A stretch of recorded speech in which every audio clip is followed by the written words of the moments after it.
Hello, sorry it took so long for this next video. This is harder than I thought it was. But I got these earpods, so hopefully audio quality will be better, and I am trying to be more articulate. So a lot of people ask why I'm depressed, and that is not something I can answer properly because I don't exactly know. In the past few years I've been piecing it together, but I can't give you a straight answer as to why I'm depressed. So we'll get into that later. Today I wanted to talk to you about my privilege. The last video was not cut off, it was intentional. And I wanted to start by laying out what my privileges are. For those of you who don't know me personally, you know me because I'm Aamir Khan's daughter, and therefore you know those sets of privileges that I have. I'm financially well off, and I've always had everything that I could possibly need and probably more. In terms of those of you who know me personally, you also know that I have a strong support system, in the sense that my family has always been there for me, my parents have always been there for me. They don't put any pressure on us, they're very encouraging. I know that if anything were to happen, I could without any hesitation go to my parents, and they will always be there for me. So that, I think, is another privilege, to know that you have people to go to talk to if something were to happen. The next thing that I wanted to talk about is that I have a 10-minute speech, 3 things that I would say to myself that I sort of ingrained into my thinking to deal with anything and everything that came my way. The first is that there are dying, starving children, people out there in the world, and my problems really aren't so big, so I should be able to handle them. The second is that we are all tiny, inconspicuous, inconsequential living beings in the cosmos, and I should stop taking myself so seriously and move on. And the third thing is that no matter what is happening in my life right now, 5-10 years down the line, with time and perspective, it won't be such a big problem to me, it won't be such a big issue, so why am I fretting about it right now?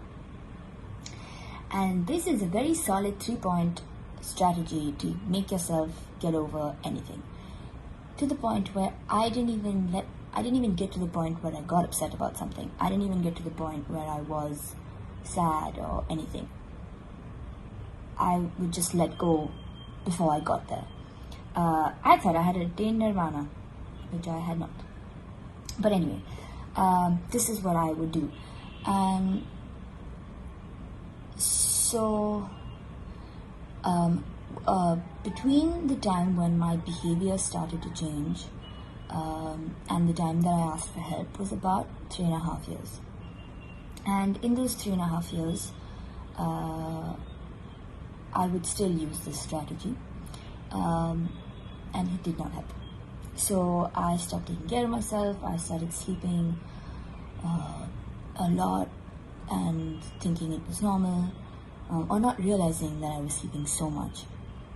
I used to keep myself either really busy, and then I slowly moved into immobility, where I just did not leave my bed. I was making commitments, and I was not being able to get myself to leave the bed to actually follow through with those commitments, and then I would feel bad, so I would stop making those commitments, giving me more time to stay in bed.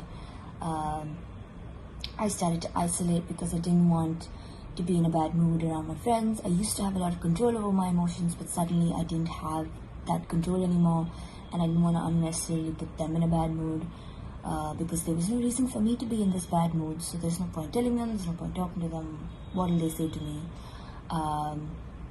I used to daydream all the time, and it went from that to me not being able to listen to music because I couldn't sit with myself listening to music. I had to be watching TV. That is the amount of distraction I needed so that I wouldn't start crying.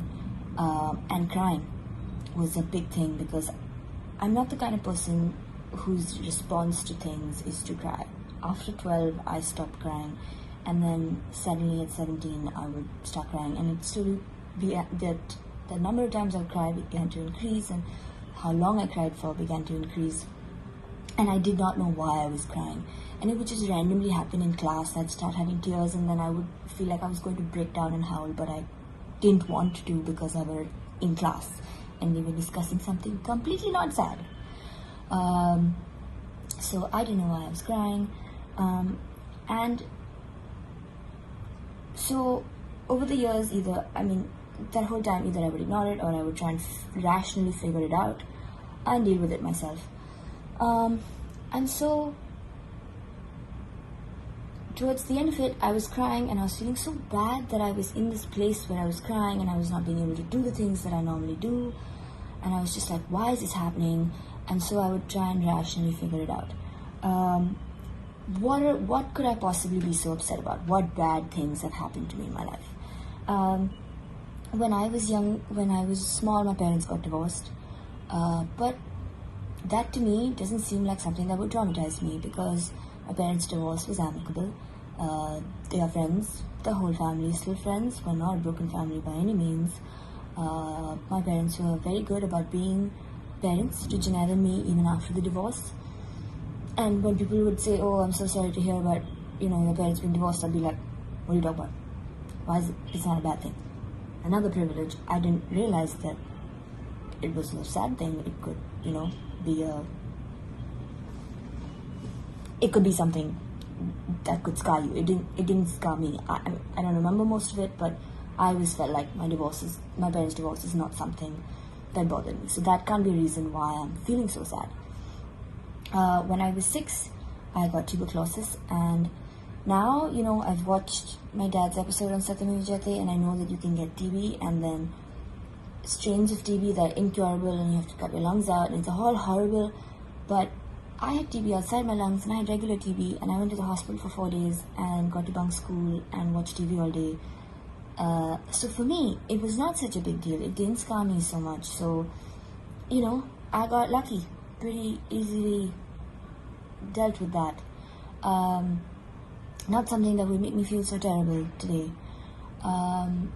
When I was 14, I was sexually harassed, abused, and that was a slightly odd situation in the sense that I didn't know whether the person knew what they were doing. I sort of knew them, I didn't want to bring it up. It wasn't happening every day, so it took me about a year to be sure that they knew what they were doing, and that is what they were doing. And immediately I wrote my parents an email and I got myself out of that situation. And once I was out of that situation, I didn't feel so bad anymore. I wasn't scared. I felt like this is not happening to me anymore and it's over. And I moved on and I let go. And yeah, from time to time I would beat myself up about how I felt silly that I let it happen and all of that. But it was, again, not something that has scarred me for life, and something that was going to make me, something that could be making me feel as bad as I was feeling when I was 18 to 20 or whatever. And so I don't want to be in school. I'm feeling suffocated. I'm not feeling good. I'm crying. I can't tell my parents this or tell my friends this, because they're gonna ask me why, and I don't know why. I have no reason to give you why. I've thought through everything that has happened to me. I've tried to find a reason, and I don't have a reason to give you. And so why burden them with something that I know they're not going to be able to help me with? My parents are doing important things with their lives. My friends are doing things with their lives. It's not like anyone can help me through this, because there's no reason for me to feel like this, because nothing bad has happened to me. I shouldn't feel like this. I don't have a reason to feel like this. And so my own sense of privilege, I guess, or my own sense of feeling that I had to have a good enough reason to feel like this, made me not talk to anyone